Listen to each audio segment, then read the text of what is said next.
लग्नाच्या रात्री वधू पळून गेली तेव्हा आईने समाजातली इज्जत वाचवण्यासाठी तिच्याच 16 वर्षाच्या लहान बहिणीशी माझं लग्न लावून दिलं. मला खूप राग आला होता. ती तर अजून लहान मुलगीच होती. असं वाटलं, ठरवलं होतं की खोलीत गेल्यावर लगेच तिला घटस्फोट देईल. पण जसं ती थरथरत्या हातांनी दुधाचा ग्लास घेऊन आली आणि मी दूध प्यायल्यावर नजरा वर केल्या, तेव्हा माझ्या डोळ्यांसमोर अंधार पसरला. कारण मी जिला मुलगी समजत होतो ती तर माझ्याच घरातली सगळ्यात धाकटी होती. माझ्यापेक्षा मोठे 2 भाऊ आणि 1 बहीण होते. ते तिघही लग्न झालेले होते आणि मी सगळ्यांचा लाडका होतो. बहुतेक वेळा माझ्या तोंडून काही बोलण्याआधीच माझी इच्छा पूर्ण केली जायची. आमचं घर खूप सुसंस्कृत आणि आनंदी होतं. एकमेकांची काळजी घेणं, इज्जत करणं, मदतीला जाणं हे आमच्या घरात होतं. पण आई जरा जुन्या विचारांची होती. तिला आपल्या घराण्याची आणि शेजाऱ्यांच्या मतांची खूपच काळजी वाटायची. लोक काय म्हणतील ही तिची एकच फिकीर असायची. आणि यामुळे आम्ही सगळे खूप त्रासलेलो होतो. केवळ त्रासलेलो नाही तर अक्षरशः हैराण झालो होतो. आईला आमची काळजी फारशी नसायची. तिला लोक काय म्हणतील याचीच जास्त चिंता असायची. खरंच कोणीतरी बरोबरच म्हटलं आहे, जगात सगळ्यात मोठा परीक्षा देणारा तोच असतो जो सगळ्यांचा लाडका असतो. मी ज्या कॉलनीत राहत होतो तिथंच काव्या पण राहत होती. ती कॉलेजला जाताना येताना मी तिला बघायचो आणि मनाला सावरणं खूप कठीण जायचं.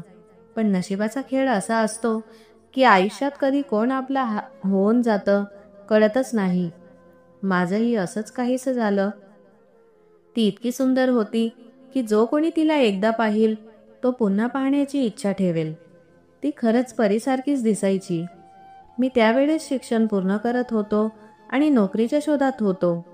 मी बहुतेक वेळा कॉलनीच्या कोपऱ्यावर उभा असायचो. एक दिवस काव्या कॉलेजसाठी निघाली होती तेव्हा वाटेत तिला थांबवलं. ठरवलं होतं की आज तिला आपल्या मनातलं सांगून टाकायचं. पण मी फक्त तिच्या भावाचं नाव घेतलं आणि त्याबद्दल विचारलं. त्या पलीकडे काही बोलण्याची हिंमतच झाली नाही.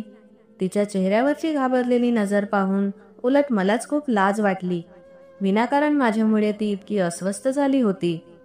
तरीसुद्धा त्या दिवशी माझा पूर्ण निर्धार होता की मी माझी भावना तिला सांगून टाकणारच. इकडे आई रोज नोकरी शोधण्याची आठवण करून द्यायची. तिचं एकच वाक्य असायचं, राजवीर, नोकरी मिळव म्हणजे मला तुझं लग्न करता येईल. पण मला हे सगळं अजिबात नकोसं वाटायचं. माझे सगळे मित्र म्हणायचे, लग्न खूप मोठी जबाबदारी असते, खूप जबाबदार व्हावं लागतं.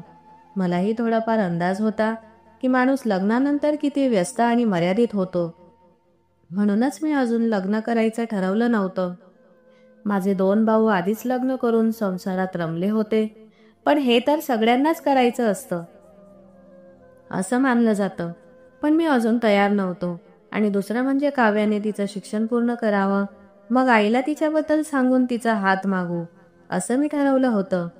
आईला काही सांगायची गरजही भासत नव्हती. मी ठरवलेलं होतं की काव्याचा हात मागेन. मी दररोज फाईल घेऊन कंपन्यांमध्ये नशीब आजमावायला जायचो.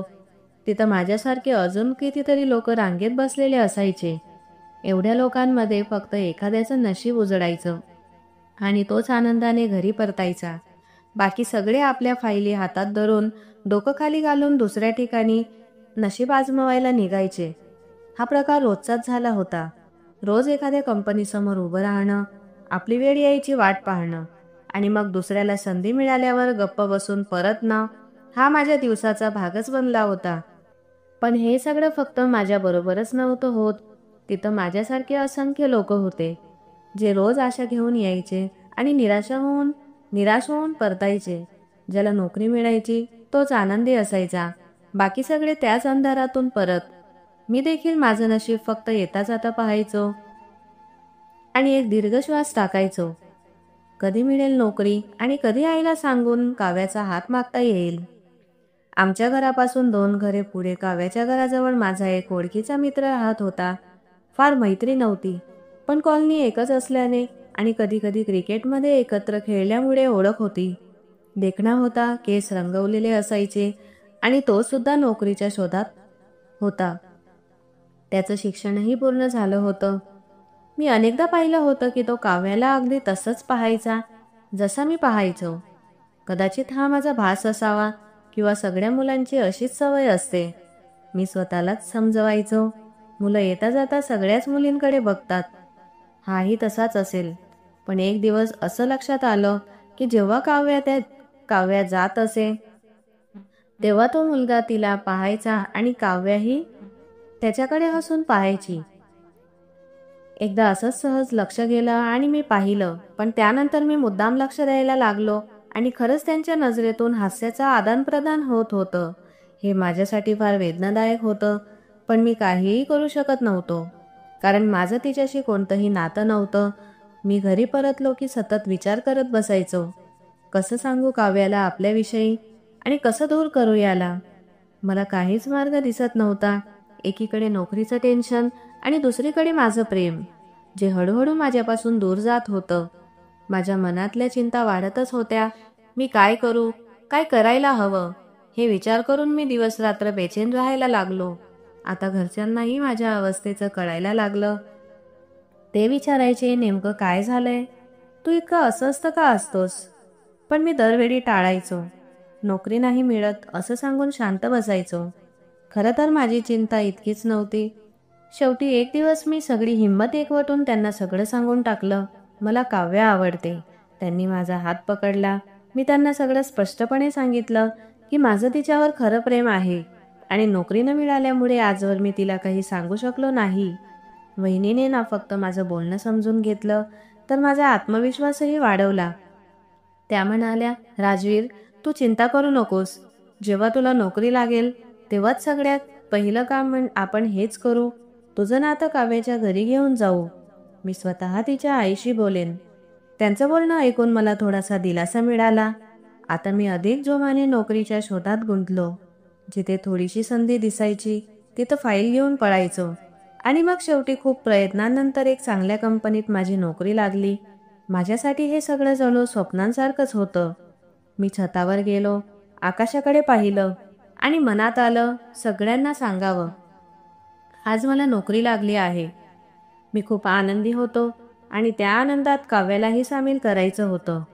संध्याकाळी मी वहिनींना म्हणालो, चला काव्याच्या घरी जाऊया, तिच्या आईशी बोलायचं आहे. सुरुवातीला त्यांनी थोडासा नकार दिला, पण माझ्या आग्रहाखातर त्या तयार झाल्या. माझ्या आनंदाला पारावार उरला नव्हता. मी पुन्हा एकदा छतावर गेलो, थोडी हवा घेण्यासाठी. पण तिथं माझं लक्ष त्या मुलाकडे गेलं, जो नेहमी काव्याला पाहायचा. तोही छतावरच उभा होता आणि गल्लीत उभी असलेल्या काव्याशी डोळ्यातून संवाद करत होता. माझा राग अनावर झाला. माझं रक्त तापलं. माझा हात आपोआप मुठीत गेला. काव्याने जसं मला पाहिलं तशी ती लगेच आत पळाली. मी त्या मुलाकडे रागाने पाहत होतो. आतून जळत राहिलो. मनात विचार आला, ती माझी आहे आणि तू तिच्या डोळ्यात डोळे घालतोस. मी स्वतःला सावरू शकत नव्हतो. खाली गेलो, जेवण केलं आणि सगळं वहिनींना सांगून टाकलं. आता मी आईलाही सांगून टाकलं की मला काव्याशीच लग्न करायचं आहे आणि तेही लवकरच. वहिनीने पुन्हा मला समजावलं, राजवीर, स्वतःला शांत ठेव. त्या मुलाला दुर्लक्ष कर. तू त्याला गरजेपेक्षा जास्त महत्त्व दिलंस तर तो स्वतःला काव्याचा हिरो समजायला लागेल. आपण पुढचं पाऊल उचलूया. मी होकार दिला, पण आतून मला भीती वाटत होती. त्या मुलानं काही कारस्थान केलं तर? वहिनीनं आईशी बोलणं केलं. सुरुवातीला आईने नकार दिला, पण वहिनीने त्यांना तयार केलं. मी मनात सतत प्रार्थना करत होतो, काव्याची आई मान्य करो आणि कुठलीही अडचण येऊ देऊ नको. 2-3 तासांनी आई आणि वहिनी परत आल्या. मी लगेच त्यांच्या समोर गेलो. मनात आशा होती, काहीतरी चांगली बातमी ऐकायला मिळेल. पण त्या दोघी मला पाहताच गप्पा आत निघून गेल्या. माझं काळीज धडधडू लागलं. काय, नातं जुळलं नाही का? मी घाबरलो.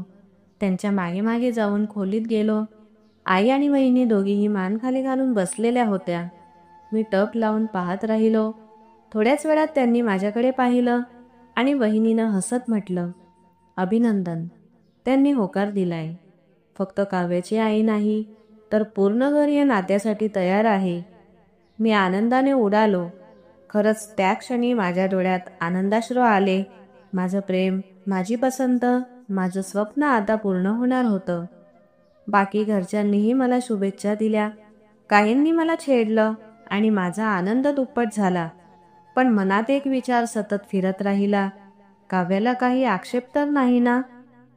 मी हळूच वहिनींना विचारलं, काव्याला विचारलं का? त्या हसल्या आणि म्हणाल्या, मी आत दुसऱ्या खोलीत गेली होती. चहा काव्यानेच बनवून दिला. साहजिकच आंटींनी तिची परवानगी घेतल्याशिवाय होकार दिला नसता. हे सगळं ऐकून मला एक वेगळीच शांतता वाटू लागली. असं जाणवत होतं की जणू मी एखादा यशस्वी शिकारी आहे, ज्याने समोरच्या मुलावर गरुडासारखी झडप घातलीये. तो मुलगा आता मला बिचारा वाटू लागला होता. घरात आनंदाचं वातावरण पसरलं होतं. सगळे बोलत होते लग्न कधी ठेवायचं, काय करायचं, कसं करायचं. आणि त्याचबरोबर मला सतत चिडवत होते. घरात एक प्रकारचा गोंधळ होता. खरं तर मी दुसऱ्या दिवशी सकाळी तयार होऊन ऑफिसला गेलो. जाताना माझं लक्ष काव्याच्या दाराकडे होतं. कदाचित ती दिसेल, कदाचित कुठे भेटेल, कदाचित तिच्या मनाची कल्पना मिळेल. पण नाही, ती मला कुठेच दिसली नाही. दिवस सरत गेले. एक दिवस ठरलं की आता तिच्या आईकडून लग्नाची तारीख मागून घ्यायची. असं लटकवत ठेवणं बरोबर नाही. ठरलं की आज संध्याकाळी आई आणि दोन्ही वहिनी काव्याच्या आईकडे जातील. वहिनींना आधीच काव्याच्या आईला कळवून ठेवलं होतं की आम्ही संध्याकाळी तारीख घेऊन जाणार आहोत. त्यांनाही काही हरकत नव्हती. सगळे खूप आनंदी होते. संध्याकाळी आई आणि दोन्ही वहिनी काव्याच्या घरी गेल्या. आम्ही सगळे याचीच वाट पाहत होतो की केव्हा त्या परत येतील आणि कळेल की लग्नाची तारीख कोणती ठरली आहे. मग तयारी सुरू व्हायची. मला खूप अस्वस्थता वाटत होती. 3 तासांनी आई आणि वहिनी घरी परत आल्या. सगळे त्यांच्या भोवती जमा झाले. कळलं की 2 महिन्यानंतरची तारीख ठरली आहे. सगळ्यांनी एकमेकांना शुभेच्छा दिल्या. मिठाई मागवून सगळ्यांनी तोंड गोड केलं. मी त्या दिवशी खूप आनंदी होतो. घरात आनंदाचं वातावरण होतं.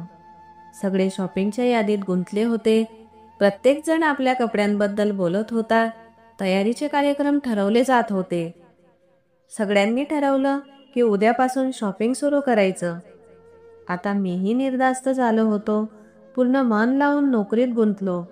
कामात अधिक मेहनत घेऊ लागलो, जेणेकरून लग्नापर्यंत बॉसचं मन जिंकता येईल आणि त्यांच्या नजरेत स्वतःचं स्थान बनवता येईल. त्या दिवसानंतर काव्या मला कुठेच दिसली नाही. खूप प्रयत्न केला, पण तिचं दर्शन झालं नाही. तरीही मला समाधान होतं की तिचं नाव आता माझ्याशी जोडलं गेलं आहे. घरात लग्नाच्या तयारीची धावपळ सुरू झाली होती. मीही सगळ्या गोष्टींवर लक्ष ठेवून होतो. दिवस झपाट्याने पुढे सरकत होते. घरात जणू ऊर्जा भरली होती. सगळीकडे हालचाल, गडबड, चैतन्य होतं. लग्नाचा दिवस जवळ येत होता. माझ्यासाठी शेरवानी पसंत करण्यात आली. घराची सजावट सुद्धा सुरू झाली होती. सगळ्यांच्या चेहऱ्यावर उत्साह होता. घरात सतत गडबड सुरू होती. खूप मजेशीर दिवस चालू होते. सगळे खूप एन्जॉय करत होते. वहिनी आणि बहिणींनी ढोलकी ठेवली होती. दुपारी सगळे शॉपिंग करत आणि रात्री कामातून वेळ मिळाल्यावर ढोलकी घेऊन बसायचे. मला मध्ये बसवून खूप गाणी गायली जायची. मीही त्या साऱ्या मज्जेत सामील व्हायचो. सगळे आनंदात बुडालेले होते. मेहंदीच्या दिवशी माझ्या हातावर मेहंदी लावण्यात आली. रात्रीचे 12 वाजून गेले होते, पण कोणी थकलेलं नव्हतं. एकामागून एक गाणी सुरूच होती. मी वारंवार जेवणासाठी आवाज देत होतो, पण कोणालाही खाण्याची शुद्ध नव्हती. सगळे आपापल्या मजेत गुंग होते. दुसऱ्या भाऊ आणि त्यांची मुलंही मज्जा करत होते. घरात एकही कोपरा रिकामा नव्हता. सकाळी मला वर बनायचं होतं. तीही माझ्या आवडीची मुलगी असल्याने माझ्या मनात आनंदाचे लाडू फुटत होते. सगळ्या तयारी आनंदात पूर्ण झाल्या होत्या. टेंट्स लागले होते. मिठाई, वराची तयारी पूर्ण झाली होती. मी बाहेर गेलो आणि काव्याच्या घराकडे पाहिलं. तिथे मला एक वेगळीच शांतता जाणवली. वाटलं, एवढी शांतता का? कोणी तिथं पाहिलंही नव्हतं.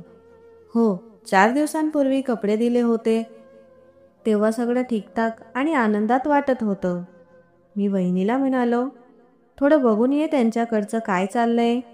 वऱ्हाडींची तयारी झाली का? किती वाजता निघणार आहेत? ती म्हणाली, बघते.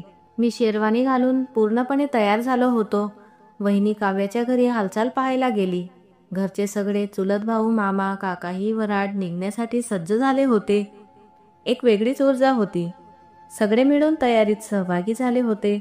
आता मुलीकडच्या घरी जायचं होतं, जिथे सगळा कार्यक्रम ठरवलेला होता. इतक्यात रीमा वहिनी तिकडून परत आली. मी पाहिलं तिच्या चेहऱ्यावर एक विचित्र काळजी होती. ज्या आनंदाने ती गेली होती, आता तिचा तो आनंद कुठेतरी हरवलेला दिसत होता. आईने तिचे खांदे धरून विचारलं, काय झालं? तुझा चेहरा असा का उतरला आहे? मीही जवळ येऊन विचारलं, सगळं ठीक आहे ना? वहिनी फक्त माझ्याकडे बघत राहिली. आई थोडं चिडून म्हणाली, काहीतरी बोल. तरी काय झालं? ती हळू आवाजात म्हणाली, राजवीर, मी तिकडे पोहोचले तेव्हा काव्याची आई जोरजोरात रडत होती. तिची बहीण आणि भाऊ देखील जवळच होते. सगळे खूप चिंतेत दिसत होते. सुरुवातीला मला वाटलं की मुलीच्या लग्नाचा विरह असेल, पण जेव्हा मी त्यांना सावरण्याचा प्रयत्न केला तेव्हा त्यांनी माझ्यासमोर हात जोडले. मी घाबरले. आई, हे काय करताय? काय झालंय सांगा ना. तेव्हा त्या हळूच म्हणाल्या, काव्याला हे लग्न मान्य नव्हतं. मी चकित झालो. पण वहिनी, तिनं तर काही सांगितलं नव्हतं. वहिनी म्हणाली, हो, मीही विचारलं होतं, पण तिनं फक्त एवढंच म्हणाली, आता तरी करू नका. पण तिच्या वडिलांनी समजावलं, लग्न करावंच लागेल. समोरची मंडळी चांगली आहेत, सगळं पाहिलेलं आहे. तेव्हा ती शांत झाली होती. आम्हाला वाटलं तिने मान्य केलं, पण रात्री न जाणो ती कधी घरातून निघून गेली. आम्हाला समाजात तोंड दाखवायला जागा ठेवली नाही आणि मग तिची आई बेशुद्ध पडली. बोलणं ऐकताच माझी आई तिथल्या तिथे सोफ्यावर कोसळली. माझ्या पायाखालची जमीनच सरकली. घरात काही वेळापूर्वी जिथे ढोलताशे वाजत होते तिथं आता शांत वातावरण होतं. मी माझ्या खोलीत जाऊन डोकं धरून बसलो. मनात आलं जोरजोरात ओरडून रडावं. हिनं माझ्याशी असं का केलं? तिला लग्न नको होतं तर आधीच नकार द्यायचा ना. वऱ्हाड पोहोचलं होतं. कुणीतरी सांगितलं, पंडितजी देखील आले आहेत. आता काय करायचं? इतक्यात आई खोलीत आली. तिचा चेहरा इतका थकलेला होता, जणू शतकांचं दुःख झेललंय. मी माझे अश्रू लपवत तिच्याकडे पाहिलं. तिनं मला मिठीत घेतलं. मी लहान मुलासारखं आईला बिलगून रडायला लागलो. डोळे कोरडे असले तरी अंतर्मनात मी पूर्णपणे तुटलो होतो. आईनं मला बसवलं आणि धीर देत म्हणाली, राजवीर, आता तमाशा होण्यापेक्षा माझं ऐक. सगळी मंडळी आली आहे. वऱ्हाड पोहोचलंय. सगळे पाहत आहे. माझं ऐक. काव्याची धाकटी बहीण किरण हिच्याशी लग्न कर.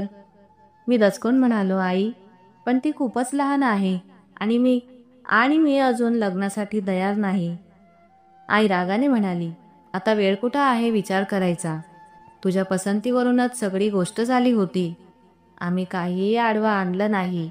आता आमच्या इज्जतीचा प्रश्न आहे. आता तू नकार दिलास तर मी स्वतःचं आयुष्य संपवीन. नाही आई, असं नको म्हणू. मी त्वरित तिच्या पायांवर पडलो आणि म्हणालो, तुम्ही जसं म्हणाल तसं होईल. माझ्या सगळ्या आनंदाची आहुती तुम्हाला अर्पण. आईने माझ्या डोक्यावर हात फिरवला आणि प्रेमाने म्हणाली, एका मुलीमुळे आपलं आयुष्य वाया घालवू नकोस. जिला आपल्या आईबापाच्या इज्जतीची पर्वा नव्हती ती आपल्यासाठी काय करणार? तू पुढे चालत राहा. मी अश्रू पुसले आणि आईचं म्हणणं मान्य केलं. आता घरातील जवळच्या लोकांना सगळं सांगण्यात आलं. ठरवलं गेलं की आता वरात थेट हॉटेलमध्ये जाईन. वहिनींनी आणि बहिणींनी मिळून कसंबसं वातावरण सावरलं. मी अत्यंत खिन्न मनाने गाडीकडे गेलो. जी गाडी काही तासांपूर्वी सजलेली भासत होती ती आता ओसाड वाटत होती. लग्न झालं. कसं झालं, काय झालं, काहीच लक्षात नव्हतं. फक्त आईनं जे सांगितलं ते मी निभावत होतो. सगळं काही जणू एखादं भयानक स्वप्न होतं. बारात गेली, नवरी घरी आली, पण हे लग्न नव्हतं. हा एक समझोता होता. मनाने नव्हे तर परिस्थितीने केलेला. एक मजबुरी म्हणून जे काही केलं त्यात कितीही काही सहन करावं लागलं. घरच्यांचा जो उत्साह, आनंद होता तो सगळ्या क्षणात थांबला, थंडावला. हे सगळं फक्त एक औपचारिकता वाटत होतं. लोकांच्या तोंडावर बंदी ठेवण्यासाठी, किंवा असं म्हणूया की आपल्या इज्जतीला वाचवण्यासाठी. माझं हे लग्न झालं मीच समजू शकलो नाही. मी जाऊन सोफ्यावर एका ओझ्यासारखा कोसळलो. सगळे माझी अवस्था समजत होते. ज्यांचं लग्न होणार होतं आणि त्याच्या आयुष्याची जोडीदार लग्नाच्या काही तास आधी घरातून पळून जाते, जीवन अचानक निरर्थक, फसवं आणि उदासवाणं वाटायला लागलं. असं वाटत होतं की प्रत्येक डोळा, प्रत्येक नजर माझ्यावर हसते आहे. मी डोकं धरून बसलो, हरवलेला, तुटलेला. तेवढ्यात मला आईचा हात खांद्यावर जाणवला. ती जवळ आली आणि म्हणाली, बाळा, काहीतरी खा. सकाळपासून काही खाल्लंच नाही. आईला माझ्या अवस्थेची पूर्ण कल्पना होती. आई म्हणजे आईच असते. काही न बोलता सगळं समजते. तिनं माझ्या डोक्यावरून हात फिरवला. चल उठ, जेवण वाढलं आहे. मी म्हणालो, आई, भूक नाही. पण तिनं हात जोडून सांगितलं, माझ्यासाठी थोडंसं तरी खा, मला समाधान मिळेल. आईसाठी मी काहीही करू शकतो. खूप मेहनतीने मी थोडंसं जेवलो. तेवढ्यात वहिनी म्हणाली, राजवीर, आता खोलीत जा. मी तिच्याकडे दयेच्या नजरेनं पाहिलं. तिनं माझी पाठ थोपटली आणि म्हणाली, वाईट गोष्ट झाली, पण आता ती तुझी बायको आहे. ती तुझी जबाबदारी आहे. आईनंही तेच सांगितलं. मी एखाद्या हरलेल्या माणसासारखा माझ्या खोलीकडे चाललो. तीच खोली जिथे राहून मला कित्येक वर्ष झाली होती, जिच्या प्रत्येक वस्तूशी मला प्रेम होतं. आज तीच खोली परकी, अनोळखी आणि घुसमटलेली वाटत होती. मनात नव्हतं तिकडे जाण्याचं, पण दुसरा पर्यायही नव्हता. मी दरवाजा उघडला. थकलेल्या पावलांनी मी माझ्या खुर्चीवर जाऊन बसलो. नजर उठत नव्हती. मनावर भार होता आणि डोक्यात प्रश्नच प्रश्न. मी तिला पत्नी म्हणून स्वीकारू शकेन का? ती माझ्यापेक्षा वयाने खूप लहान आहे. मी तिला खरंच पत्नीचं स्थान देऊ शकेन का? मी हळूहळू बूट काढले, एका कोपऱ्यात ठेवले आणि शेरवानी काढायला लागलो. तेवढ्यात माझी नजर माझ्या नव्या नवरीवर गेली. ती पलंगाच्या टोक्याला झोपलेली होती. झोपेत इतकी निष्पाप दिसत होती, जणू एखादी लहान मुलगीच आहे. माझं हृदय भरून आलं. काय तिच्यावर अन्याय झाला का? माझ्या घरच्यांनी तिच्या बालपणावर तिचा अधिकार हिसकावून घेतला का? ही मुलगी खरंच माझी पत्नी बनू शकेल? मी तिला तो सन्मान देऊ शकेन? मी तिला पाहतच राहिलो. मग कुठलाही आवाज न करता हळूच पलंगावर जाऊन झोपलो, जेणेकरून तिची झोपमोड होणार नाही. मला कळलंच नाही की कधी माझ्या डोळ्यावर झोप आली आणि मी त्या अंधारात हरवून गेलो. सकाळी डोळे उघडले तेव्हा असं वाटलं जसं सूर्य काहीसा लवकर उगवला असावा. मी बाजूला वळलो आणि सरळ होऊन बसलो, कारण माझी जबरदस्तीची बायको किरण माझ्या शेजारी बसलेली होती. ती मला पाहून हसत होती. मी थोडा चकित झालो. मला अजिबात अपेक्षा नव्हती की ती अशा प्रकारे हसेल. मी तर तिला निरागस आणि घाबरलेली समजत होतो. ती बेधडकपणे बोलली, तुम्ही घाबरलात का? मी हलकीशी हसत म्हणालो, नाही नाही, घाबरण्याचं काय कारण आहे? मी रात्री उशिरा आलो खोलीत. ती म्हणाली आणि माझा हात आपल्या हातात घेतला. मी तिच्या या वागण्यामुळे गोंधळलो. जी मुलगी मला निरागस वाटत होती, ती तितकीही निरागस नव्हती. मी म्हणालो, हो, थोडा वेळ उशीर झाला होता आणि हळूच आपला हात सुटवून घेत म्हणालो, तू झोपलेली होतीस? ती हसून म्हणाली, मला लगेच झोप लागते. तिचंही निरागस बोलणं आणि सहजता मला आश्चर्यचकित करत होती. मी उठलो आणि फ्रेश होण्यासाठी बाथरूममध्ये गेलो. आता या खोलीत एक क्षणसुद्धा थांबावं असं वाटत नव्हतं. जसा बाहेर निघालो तशी ती मागून म्हणाली, तुम्ही कुठे चाललात? मी थांबलो आणि न वळता म्हणालो, कुठे नाही, फक्त थोड्या वेळात येतो. मी सरळ जाऊन टीव्ही रूममधल्या सोफ्यावर आडवा पडलो आणि छताकडे बघत विचार करू लागलो, हे सगळं माझ्यासोबत काय झालं? काव्या त्या मुलावर प्रेम करत होती का, जो बारातीत दिसला होता? दोघं आधीपासून एकत्र होते का? हे प्रश्न मला अजूनही आतून पोखरत होते. सकाळचे साधारणपणे 5 वाजत आले होते. मी पाहिलं की अजून सगळे झोपले होते. मी हळूच उठलो आणि बाहेर निघून गेलो. आता काव्याच्या घराकडे बघण्याचीही इच्छा राहिली नव्हती. फक्त त्या मुलाचा शोध घ्यायचा होता, ज्याच्यासोबत ती पळून गेली होती. रस्त्यावर काही मुले खेळत होती. मी एका मुलाला जवळ बोलावून आणि प्रेमाने म्हटलं, बाळा, समोरच्या घरातून प्रदीप भाऊसाहेबांना बोलावून आण. तो मुलगा निघणारच होता की मला वाटलं हे काम मला स्वतःच करायला हवं. मी त्याला थांबवलं आणि स्वतः त्या घराच्या दारापाशी गेलो. 3-4 वेळा टकटक केल्यावर दार उघडलं, पण समोर आलेला व्यक्ती ना त्याचे वडील होते ना भाऊ. कॉलनीत राहत असल्याने एवढं तरी मला माहीत होतं की कोण कुठल्या घरात राहतं. मी त्या क्षणाला योग्य समजून म्हटलं, मी प्रदीपच्या ऑफिसमधून आलोय. काही काम होतं? ऑफिसमध्ये भेटला नाही म्हणून इथे आलो. तो आहे का? त्या माणसाच्या चेहऱ्यावर भीती स्पष्ट दिसत होती. त्याच्या डोळ्यात चिंता स्पष्ट होती. त्याने हळू आवाजात सांगितलं, तो तर कुठल्या तरी कामासाठी शहराबाहेर गेला आहे. गरजेचं काम होतं. मी विचारलं, अच्छा, केव्हा येणार? विचारलं तर उत्तर द्यावंच लागेल. त्याने थोडा वेळ घुटमळत उत्तर दिलं, आता माहीत नाही, आला की सांगतो. इतकं बोलून त्याने दार बंद केलं आणि आत निघून गेला. पण मी तिथेच खिडकीजवळ थांबलो आणि कान लावले. आतून बोलण्याचे आवाज येऊ लागले, आपला मुलगा काय केलं त्याने? आता आपण कोणाला तोंड दाखवायला लायक राहिलो नाही. काश आधीच सांगितलं असतं तर इज्जतीने याचं लग्न लावलं असतं. पण आता मुलीच्या घरच्यांची नाकही कापली गेली आणि आपली सुद्धा. त्यांच्या बोलण्याने माझं मन पूर्णपणे खचून गेलं. खरंच सांगतो, मला त्याच दिवशी समजायला हवं होतं आणि या प्रकरणात मला अजिबात पडायला नको होतं.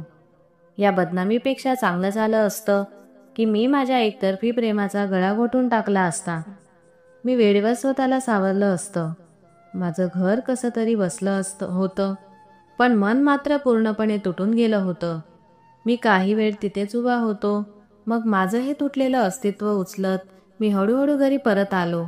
आईने मला येताना पाहिलं आणि आश्चर्याने विचारलं, तू बाहेर गेला होतास? तब्येत तर ठीक आहे ना? मी शांतपणे सोफ्यावर जाऊन आडवा पडलो, पण माझ्या डोक्यात एकच विचार घोळत होता. त्या मुलाच्या घरातून आलेल्या त्या स्पष्ट बोलण्यांनी आता सगळं स्पष्ट झालं होतं. काव्या आणि तो मुलगा एकमेकांवर प्रेम करत होते आणि माझ्यासोबत लग्नाचं नातं जुळल्यानंतर त्यांनी पळून जाण्याचा निर्णय योग्य समजला. त्यांनी फार भयानक आणि वेदनादायक पाऊल उचललं. का?